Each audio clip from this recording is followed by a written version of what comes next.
Di bahasan ini bersama Jeki Pristoni kita membahas talent mapping.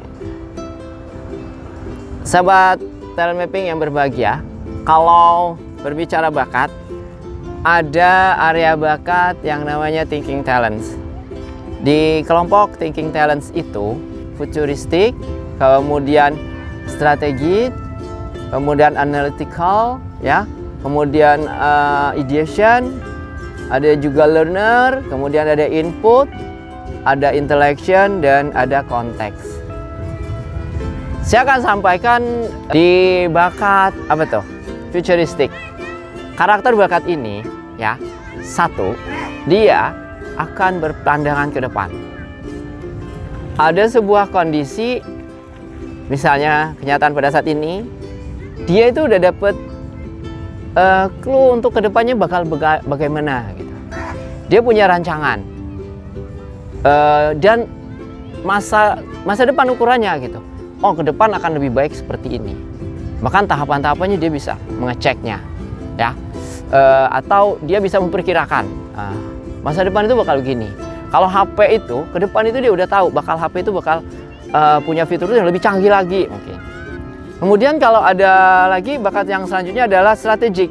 Di bakat ini lebih ke tahapan-tahapan untuk memperoleh langkah-langkah atau strateginya untuk mencapai tujuan gitu.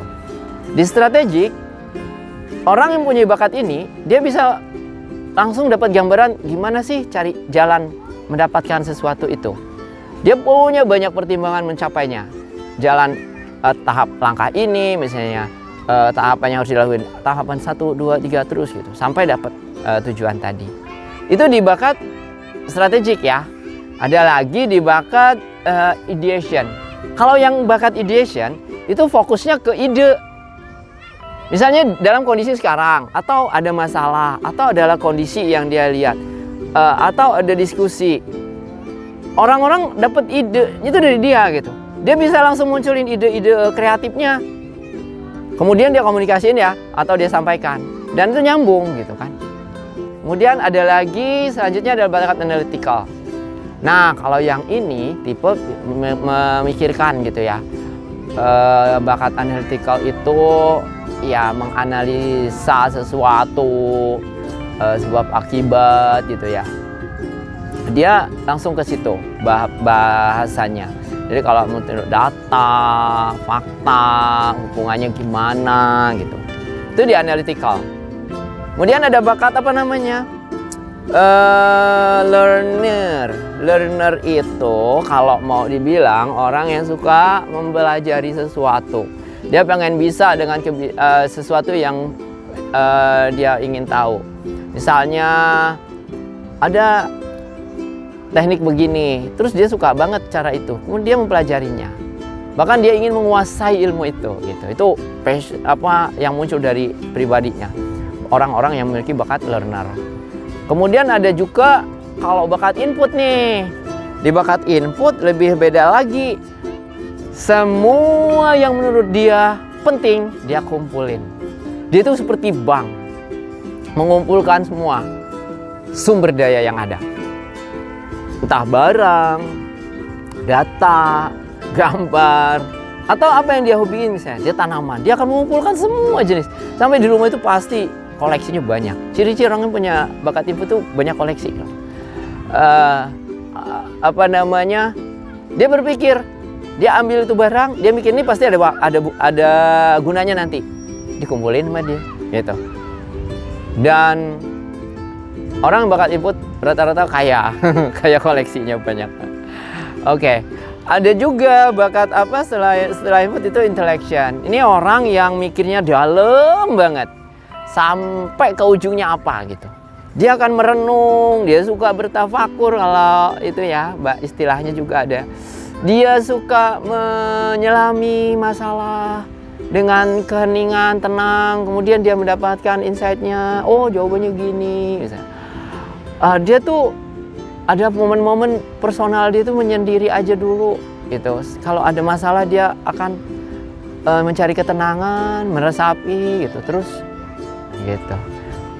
Ya banyak sih para guru kita misalnya ya.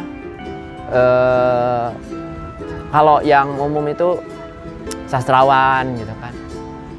Dari hasil renungannya akan mendapatkan apa itu?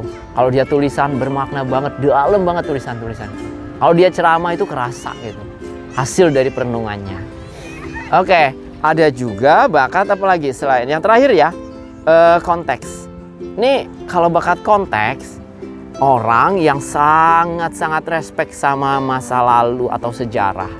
Sebuah catatan-catatan masa lalu, latar belakang. Ini kenapa begini, ini kenapa terjadi ini. Dia cek, dulu dia pernah apa ya misalnya. Dia akan sangat menghargai catatan yang lama deh. Para sejarawan gitu ya. Dan mereka mengambil keputusan di sebuah keputusan atau sebuah trouble tantangan yang dihadapi, mereka mengambil keputusan berdasarkan data-data yang lama gitu. Atau misalnya ada orang yang kita mau merekrut karyawan ya.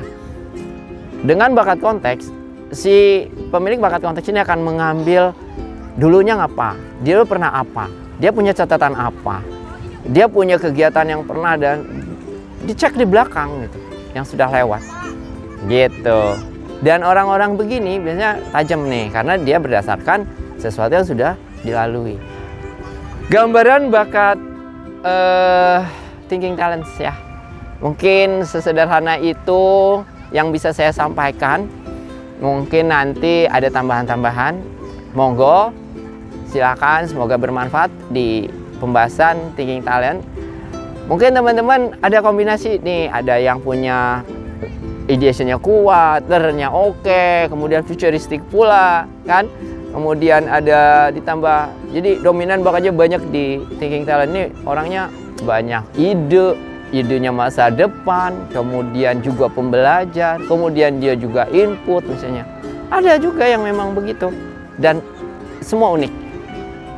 Di area thinking talent saya sampaikan seperti ini saja dulu. Terima kasih atas perhatiannya.